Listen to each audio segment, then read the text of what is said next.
Look at the sheer scale of it. A luxury cruise liner, dead and capsized, resting just a stone's throw from the pristine coast. For the residents of Giglio, the wreckage became an inescapable monolith parked in their front yard, casting a shadow over their harbor and daily lives. The immediate paralyzing problem was the mass. We're talking about 114,000 tons of dead weight. For the locals staring at it every morning, the idea of somehow moving a mountain of crushed steel seemed physically impossible. This puts that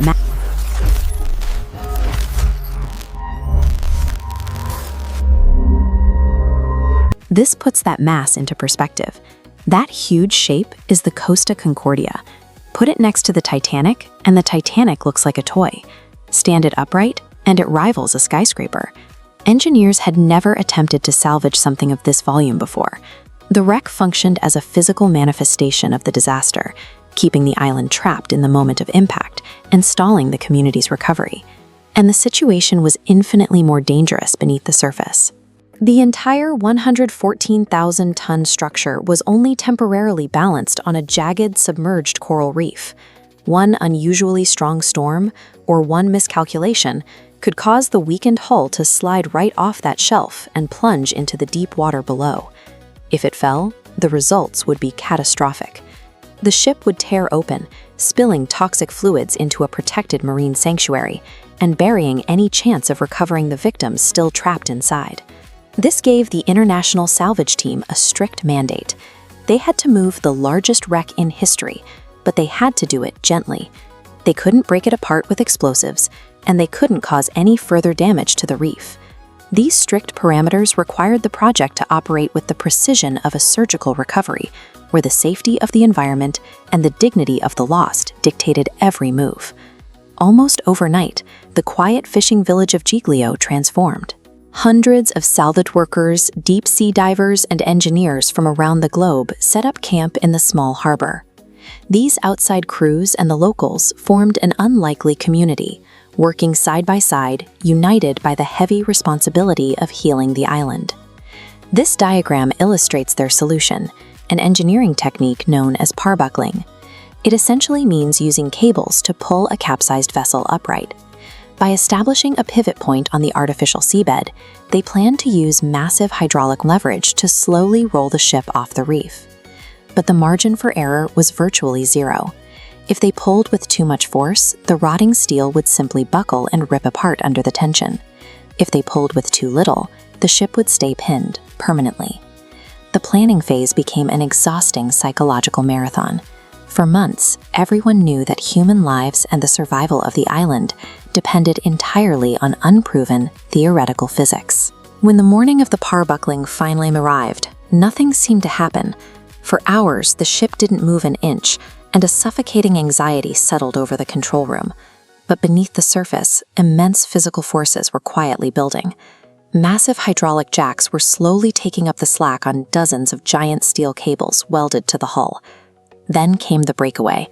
With a horrific chorus of metal that echoed across the water, the ship violently detached from the rock it had been molded to for nearly 2 years. What followed was agonizingly slow. Degree by single degree, the massive structure rotated upward. Day turned into night over the harbor, and everyone held their breath, waiting for a structural collapse that never came. Finally, in the dead of night, sensors confirmed the hull had touched down flat on its underwater platforms. The control room erupted into cheers and tears. The worst was over. In that final moment of touchdown, the relief was overwhelming. The mission succeeded because the team held their collective nerve through 18 hours of grueling, high-stakes uncertainty. This diagram shows the final step. Engineers welded massive hollow steel boxes, called sponsons, to both sides of the hull. By pumping water out and filling them with air, they created buoyancy to lift the dead weight off the seabed. It was a truly eerie, visceral sight. As the ship rose, it exposed a massive, rusted brown watermark, a stark dividing line showing exactly where the vessel had been swallowed by the sea. The psychological shift on the island followed the physics. Once the hull reached its floating draft, it transformed from a grounded monument of tragedy back into a vessel capable of leaving. Physically severing the steel from the rock was the vital first step in severing the emotional anchor that had held the community down for years. the ship's final departure was deeply melancholic.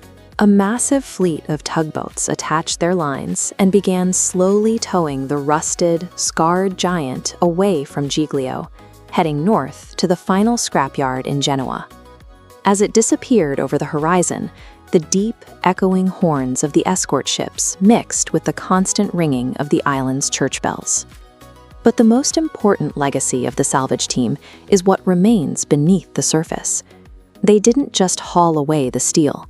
They spent months meticulously vacuuming and cleaning the seabed, fully restoring the protected waters. You can see the results today. Look at the harbor now. It is completely devoid of wreckage, returning to the vibrant, quiet existence it knew. The removal of the Costa Concordia proves that engineering successes are measured by more than the tonnage moved. They are defined by the restoration of the communities that lived through the disaster.